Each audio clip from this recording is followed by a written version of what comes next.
हिंदी के छायावादी कवियों में महादेवी वर्मा का नाम अग्रणी माना जाता है। उनकी गिनती छायावादी युग के 4 स्तंभों में होती है। उच्च कोटि की कवियत्री होने के साथ साथ महादेवी वर्मा एक समाज सेविका भी थी।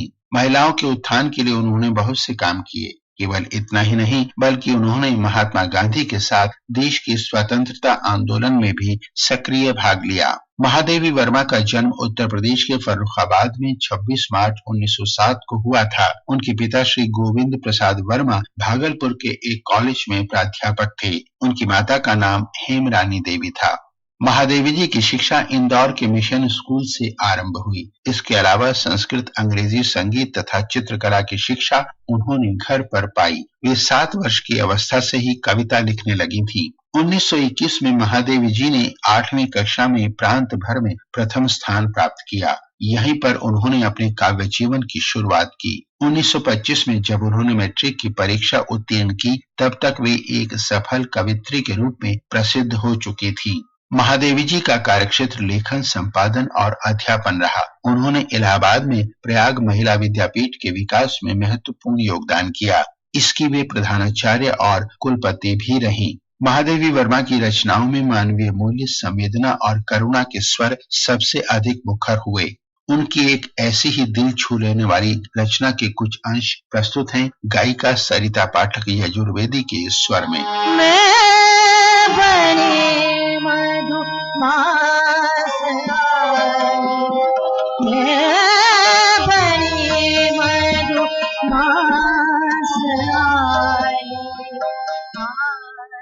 महादेवी वर्मा की साहित्य साधना को सम्मान देते हुए विक्रम विश्वविद्यालय, कुमायूं विश्वविद्यालय, दिल्ली विश्वविद्यालय तथा बनारस हिंदू विश्वविद्यालय ने उन्हें डी.लिट की उपाधि से सम्मानित किया। 1943 में उन्हें मंगला प्रसाद पारितोषिक और भारत भारती पुरस्कार से सम्मानित किया गया। स्वाधीनता प्राप्ति के बाद 1952 में वे उत्तर प्रदेश विधान परिषद की सदस्या मनोनीत की गयीं। 1956 में भारत सरकार ने उनकी साहित्यिक सेवा के लिए उन्हें पद्म भूषण सम्मान दिया। 1971 में साहित्य अकादमी की सदस्यता ग्रहण करने वाली वे पहली महिला बनी। 1982 में उन्हें ज्ञानपीठ पुरस्कार से सम्मानित किया गया।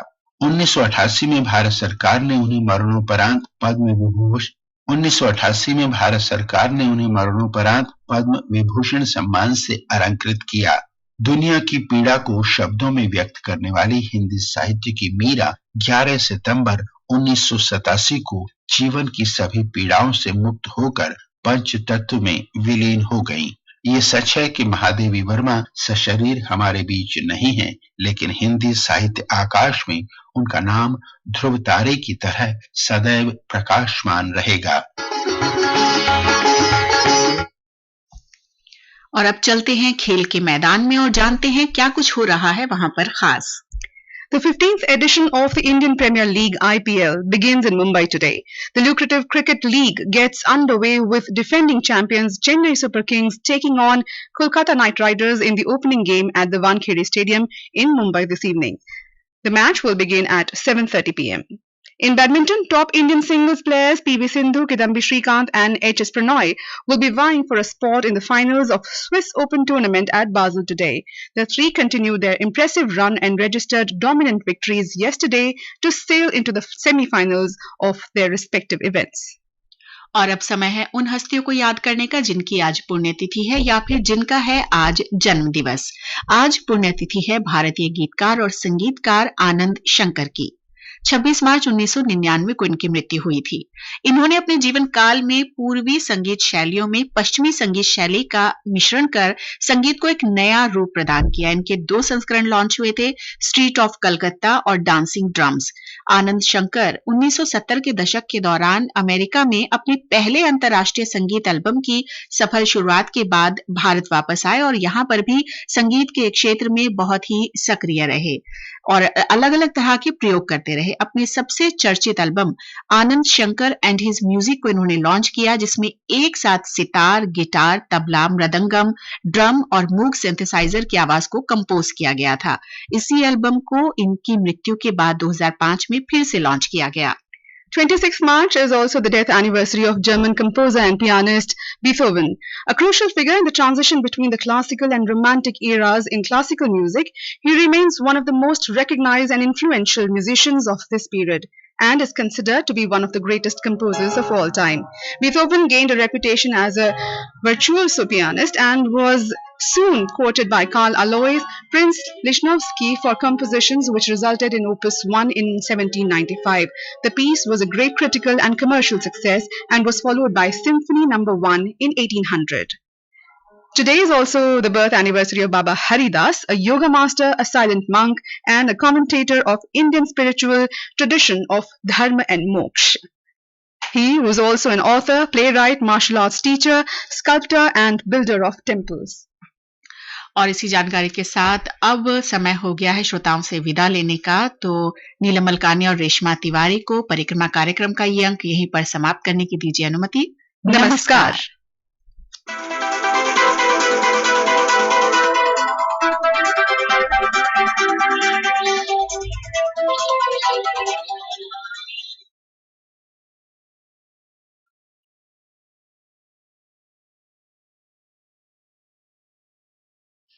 This is All India Radio, the news read by Ramya.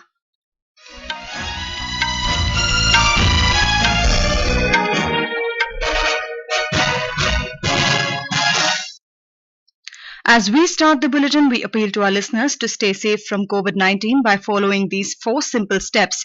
Get fully vaccinated, wear a face mask, maintain 2 gaz ki doori for social distancing, focus on hand and face hygiene. And now the news. Prime Minister Narendra Modi will attend the 5th BIMSTEC Summit on the 30th of this month. The summit meeting, which is being held in a virtual mode, will be hosted by Sri Lanka, which is the current BIMSTEC chair. Ministry of External Affairs in a statement said that to prepare for the summit, meetings of BIMSTEC senior officials will take place on the 28th of March, followed by meetings of the BIMSTEC foreign ministers on the 29th of March 2022. The COVID pandemic-related challenges and the uncertainties within the international system that all BIMSTEC members are facing are expected to be the main subject of deliberations by leaders at the summit. They are also expected to discuss the establishment of basic institutional structures and mechanisms of the group. President Ramnath Kovind has arrived at the Dehradun on a 2-day visit to Uttarakhand this afternoon. Governor of Uttarakhand, retired Lieutenant General Gurmeet Singh and Chief Minister Pushkar Singh Dhami have welcomed President Ramnath Kovind on his arrival at Dehradun Airport. The President will address the concluding ceremony of the Silver Jubilee celebrations of Divya Prem Seva Mission in Haridwar tomorrow. International flights to and from India will resume from midnight tonight. The flight operations are going to restart after a gap of 2 years. The Civil Aviation Ministry had suspended the regular international flights in March 2020 in view of the COVID-19 pandemic. According to the ministry, international operations shall be subject to strict adherence to the Ministry of Health and Family Welfare guidelines for international travel. Airport Authority of India has said it has revised its existing COVID-19 guidelines concerned with international operations. According to the revised guidelines, the restrictions of keeping 3 seats vacant on international flights is removed. The requirement of a complete PPE kit for crew members also stands removed. The pat-down search conducted by the security personnel at the airport is reintroduced. Wearing masks at the airport or aircraft should still be continued. External Affairs Minister Dr. S. Jaishankar will be on a 5-day official visit to Maldives and Sri Lanka from today to the 30th of this month, following the invitations of his counterparts from these 2 countries. Dr. Jaishankar will first arrive in Maldives for a 2-day visit. He would be visiting Addu city in Maldives, during which he will call on President Ibrahim Mohammed Solih and hold discussions with the Minister of Foreign Affairs Abdullah Shahid. Dr. Jaishankar's visit will see the signing of several agreements related to the bilateral development cooperation, inauguration and handing over, and launch of a number of key India-supported projects.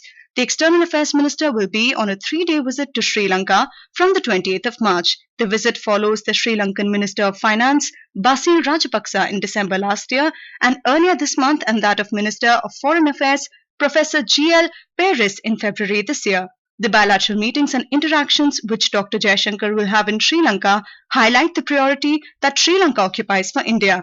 During his stay in Sri Lanka, Dr. Jaishankar will also participate in the BIMSTEC ministerial meeting on the 29th of March in Colombo.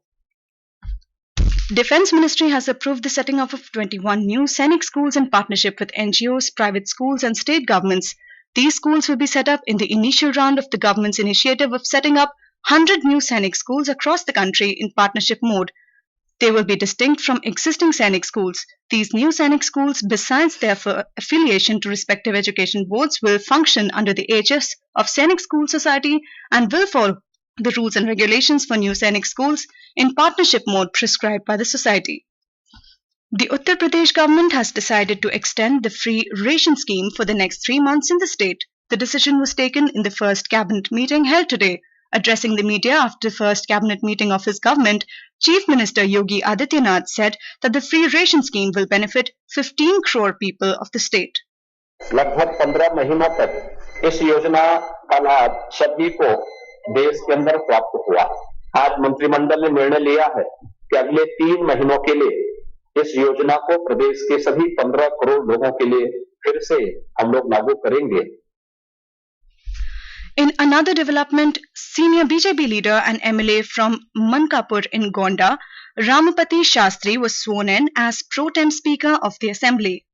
This is All India Radio giving you the news. For quick news updates round the clock, follow us on Twitter at AIR News Alerts.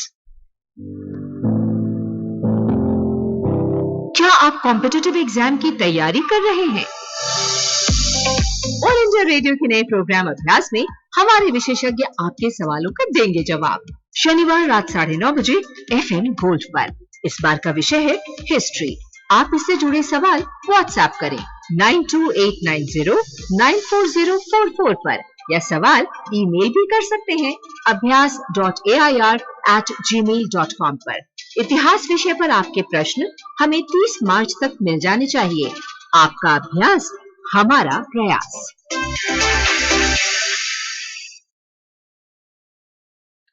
Earth Hour will be observed from 8:30 to 9:30 p.m. tonight. It is the world's largest grassroots movement for the environment where people around the globe unite to take a stand against climate change by turning off non-essential lights for 1 hour. The theme of this year's global event is Shape Our Future, highlighting our collective responsibility towards the environment. Talking to AIR News, Vidya Soundararajan, Director Ecological Footprints at the World Wide Fund India, elaborated on the objective of the Earth Hour. Earth Hour, in my mind, translates as this is the final hour we have left in our hands before the ensuing destruction that is going to happen, before the floods become frequent, the droughts become frequent, the sea comes in, we have new diseases coming in. This is the last hour we have left. This is like the 1 hour before the board examination that you have to prepare an answer. So I think the most important message for Earth Hour this year is the urgency that it should make all of us feel in terms of saying each one of us need to do our most. Each one of us need to do our best. Prime Minister Narendra Modi will share his thoughts with the people of the country and abroad in the Mann Ki Baat program on All India Radio at 11 a.m. tomorrow. It will be the 87th episode of the monthly radio program. The program will be broadcast on the entire network of All India Radio and Doordarshan, AIR News website and News on AIR mobile app. The 15th edition of the Indian Premier League IPL begins in Mumbai today. The lucrative cricket league gets underway with defending champions Chennai Super Kings taking on Kolkata Knight Riders in the opening game at the Wankhede Stadium in Mumbai this evening. The match will begin at 7:30 p.m. We have a desk report. Indian cricket's crown jewel, the IPL, is back home, bigger, better and longer. The first match will be between the defending champions Chennai Super Kings and Kolkata Knight Riders in Mumbai this evening. With the addition of 2 new teams, Lucknow Super Giants and Gujarat Titans, the IPL will have 10 teams this time. The number of games have been increased to 74 from 60, with the addition of new teams extending the IPL window to over 2 months. 70 league matches will be played across stadiums at Mumbai and Pune. The venue for the playoff matches are yet to be announced. The teams have been divided into 2 groups of 5 based on their previous IPL records. Group A comprises Mumbai Indians, Kolkata Knight Riders, Rajasthan Royals, Delhi Capitals and Lucknow Super Giants, while Group B will have Chennai Super Kings, Sunrisers Hyderabad, Royal Challengers Bangalore, Punjab Kings and Gujarat Titans. Swati Rakheja, Sports Desk. In badminton, top Indian singles players PV Sindhu, Kidambi Srikanth and HS Pranoy will be vying for a spot in the finals of Swiss Open tournament at Basel today. The three continued their impressive run and registered dominant victories yesterday to sail into the semi-finals of their respective events. Two-time Olympic medalist PV Sindhu stormed into the last four after overpowering fifth seed Michelle Lee of Canada 21-10, 21-19 in the quarterfinals of the women's singles. Second seed Sindhu will meet unseeded Supanida Katethong of Thailand in the semi-finals today. World Championship silver medalist Kidambi Srikanth entered the semi-finals by defeating second seed Anders Antonsen of Denmark 21-19, 19-21, 22-20. Seventh seed Kidambi will take on fourth seed Jonathan Christie of Indonesia for a place in the finals of the men's singles. HS Pranoy defeated co-patriot and former Commonwealth Games gold medalist Parupalli Kashyap 21-16, 21-16 in the quarterfinal match. Pranoy will take up against third-seeded Anthony Sinisuka Ginting in the semi-finals. The Indonesian beat another Indian, Sameer Verma 21-17, 21-14 last night. And that is the end of this news bulletin.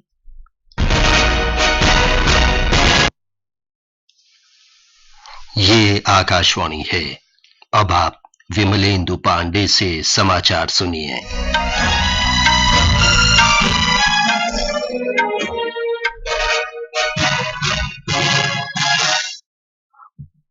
Covid से सुरक्षित रहने के लिए आपसे appeal है कि कृपया इन सरल उपायों का पालन अवश्य करें।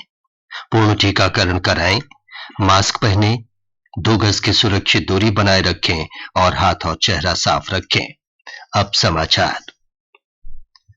प्रधानमंत्री नरेंद्र मोदी इस महीने की 30 तारीख को वीडियो कॉन्फ्रेंस के माध्यम से बिम्स्टेक शिखर सम्मेलन में भाग लेंगे। बिम्स्टेक का मौजूदा अध्यक्ष श्रीलंका इस शिखर सम्मेलन की मेजबानी करेगा। विदेश मंत्रालय ने एक बयान में कहा है कि शिखर सम्मेलन की तैयारी के लिए बिम्स्टेक के वरिष्ठ अधिकारियों की बैठक 28 मार्च को होगी और दूसरे दिन 29 मार्च को बिम्स्टेक विदेश मंत्रियों की बैठक होगी। कोविड महामारी की चुनौतियों और अंतर्राष्ट्रीय व्यवस्था में अनिश्चय को देखते हुए बिम्स्टेक देशों के लिए ये आवश्यक हो गया है कि वे अपनी तकनीकी और आर्थिक सहयोग को ऊंचे स्तर पर ले जाने का लक्ष्य निर्धारित करें। विदेश मंत्रालय ने कहा है कि शिखर सम्मेलन में इस विषय पर विशेष रूप से विचार विमर्श होने की संभावना है। संगठन के नेता बैठक में बुनियादी संस्थागत ढांचे के निर्माण और समूह के काम करने के तौर तरीकों पर भी विचार कर सकते हैं। बिम्स्टेक बंगाल की खाड़ी क्षेत्र के देशों के बीच तकनीकी और आर्थिक सहयोग का एक क्षेत्रीय संगठन है, जिसकी स्थापना 1997 में हुई थी। इस समूह के 7 देश हैं: भारत, बांग्लादेश, भूटान, नेपाल, श्रीलंका, म्यांमार और थाईलैंड। विदेश मंत्री डॉक्टर सुब्रमण्यम जयशंकर आज से मालदीव और श्रीलंका के 5 दिन के दौरे पर होंगे। यात्रा के पहले चरण में डॉक्टर जयशंकर मालदीव पहुंचेंगे, जहां वे मालदीव के अड्डू शहर में राष्ट्रपति इब्राहिम मोहम्मद सोलेह और विदेश मंत्री अब्दुल्ला शाहिद से मुलाकात करेंगे। डॉक्टर जयशंकर मालदीव के विदेश मंत्री के साथ कई मुद्दों पर विचार विमर्श करेंगे। यात्रा के दूसरे चरण में विदेश मंत्री 28 मार्च को 3 दिन के लिए श्रीलंका के दौरे पर रहेंगे। डॉक्टर जयशंकर 29 मार्च को कोलंबो में होने वाली बिम्स्टेक मंत्री स्तरीय बैठक में भाग लेंगे। विदेश मंत्रालय के वक्तव्य में कहा गया है कि मालदीव और श्रीलंका हिंद महासागर क्षेत्र में भारत के प्रमुख पड़ोसी देश हैं और प्रधानमंत्री के सागर तथा पड़ोसी प्रथम के दृष्टिकोण में उनका विशेष महत्व है।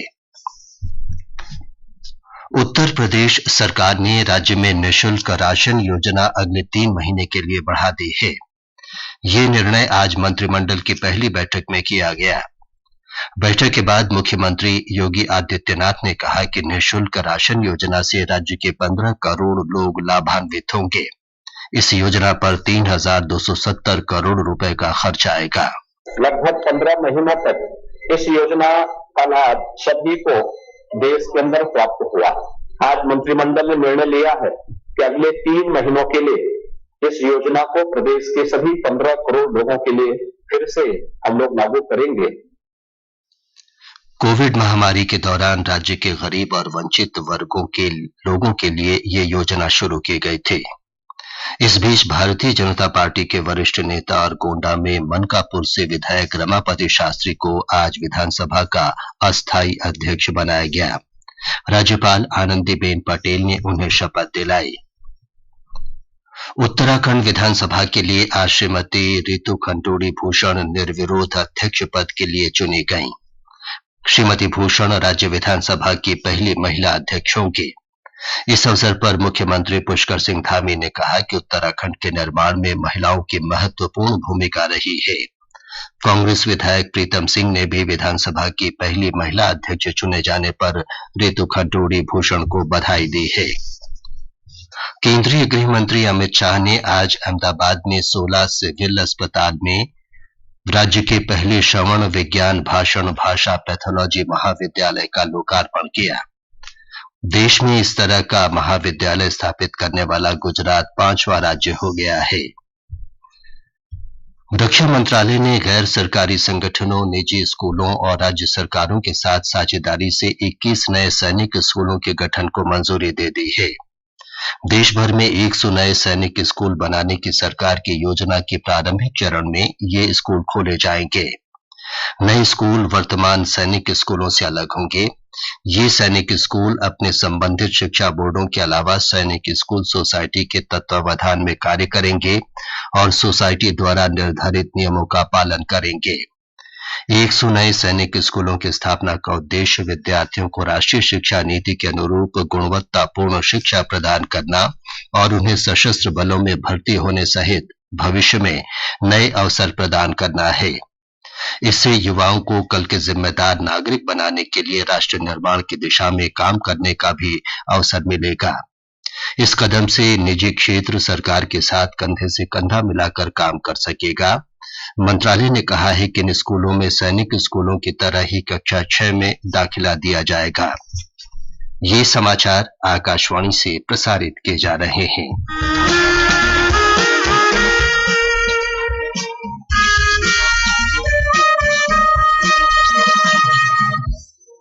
आजादी के आंदोलन के खजाने में ऐसे ढेरों शब्द जिन्होंने बदल दिए इतिहास। तारीख बदलने वाले लफ्जों पर आकाशवाणी समाचार प्रसारित कर रहा है विशेष कार्यक्रम धरोहर हर सोमवार।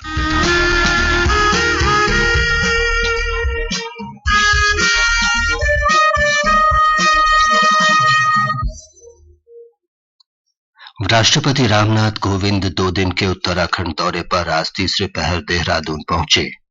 उत्तराखंड के राज्यपाल सेवानिवृत्त लेफ्टिनेंट जनरल गुरमीत सिंह और मुख्यमंत्री पुष्कर सिंह धामी ने देहरादून हवाई अड्डे पर उनका स्वागत किया।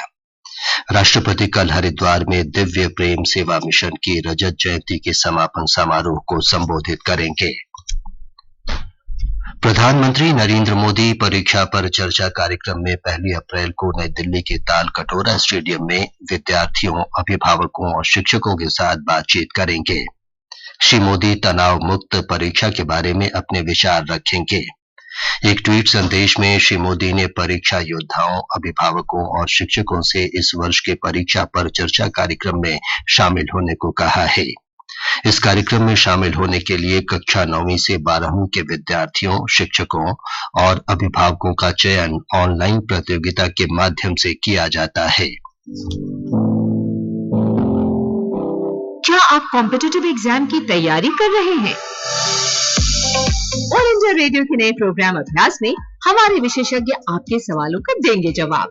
शनिवार रात 9:30 बजे FM गोल्ड पर। इस बार का विषय है हिस्ट्री। आप इससे जुड़े सवाल व्हाट्सएप करें 9289094044 पर या सवाल ईमेल भी कर सकते हैं abhyas.air@gmail.com पर। इतिहास विषय पर आपके प्रश्न हमें 30 मार्च तक मिल जाने चाहिए। आपका अभ्यास हमारा प्रयास। संयुक्त अरब अमारात स्थित औद्योगिक कंपनियां तमिलनाडु में 1600 करोड़ रुपए का निवेश करेंगी। इसके लिए मुख्यमंत्री M.K. स्टालिन की उपस्थिति में 6 व्यावसायिक घरानों और राज्य सरकार के बीच दुबई में समझौता ज्ञापन पर हस्ताक्षर किए गए। इस अवसर पर श्री स्टालिन ने संयुक्त अरब अमारात के उद्यमियों से राज्य में अधिक निवेश करने का आग्रह किया। ब्रिटेन के रक्षा मंत्रालय ने कहा है कि रूस ने यूक्रेन के खार्किव, चेर्निहाइव और मारियुपोल सहित कई प्रमुख शहरों की लगातार घेराबंदी जारी रखी है। दैनिक अपडेट में बताया गया है कि रूसी सेनाएं यूक्रेन में बड़े पैमाने पर इन्फेंट्री के बजाय हवाई और तोपखाने का इस्तेमाल कर रही हैं। तुर्की के राष्ट्रपति रेसेप तैयब एर्दोआन ने यूक्रेन के राष्ट्रपति वोलोदिमीर जेलेंस्की से टेलीफोन पर यूक्रेन की स्थिति की चर्चा की। तुर्की के राष्ट्रपति कार्यालय के अनुसार राष्ट्रपति एर्दोआन ने श्री जेलेंस्की से कहा कि उन्होंने हाल ही में नेटो शिखर सम्मेलन में यूक्रेन की क्षेत्रीय अखंडता के लिए तुर्की का समर्थन व्यक्त किया था। तुर्की ने युद्धरत पक्षों के बीच बातचीत को सुविधाजनक बनाने के लिए खुद को मध्यस्थ के रूप में पेश किया है। तुर्की ने रूस और यूक्रेन दोनों के साथ घनिष्ठ संबंध हैं। Indian Premier League IPL tournament आज से शुरू हो रहा है। मुंबई के वानखेड़े स्टेडियम में पहले मैच में मौजूदा चैंपियन चेन्नई सुपर किंग्स का सामना कोलकाता नाइट राइडर्स से होगा। इसके साथ ही ये समाचार बुलेटिन समाप्त हुआ।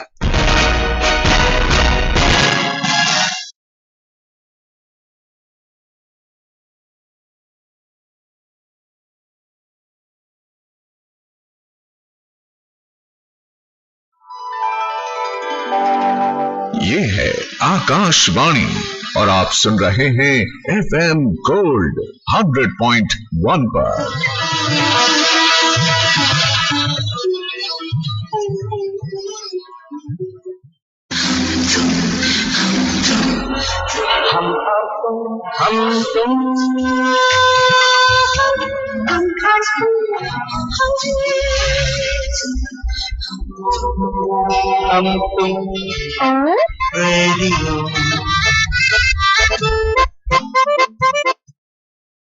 उनके चेहरे पे हल्की सी मुस्कुराहट, फिर न पूछो मेरी खुशी का। 100.1 मेगाहर्ट्ज पर ये है आकाशवाणी दिल्ली का एफएम गोल्ड चैनल। प्रोग्राम हम तुम और रेडियो के साथ आज मैं हूं सुनीता।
आकाशवाणी दिल्ली का एफएम गोल्ड चैनल 100.1 मेगाहर्ट्ज पर जिसे आप ट्यून इन करते हैं और बहुत ही प्यारा सा गाना अभी ये आपने सुना प्यासा फिल्म से। और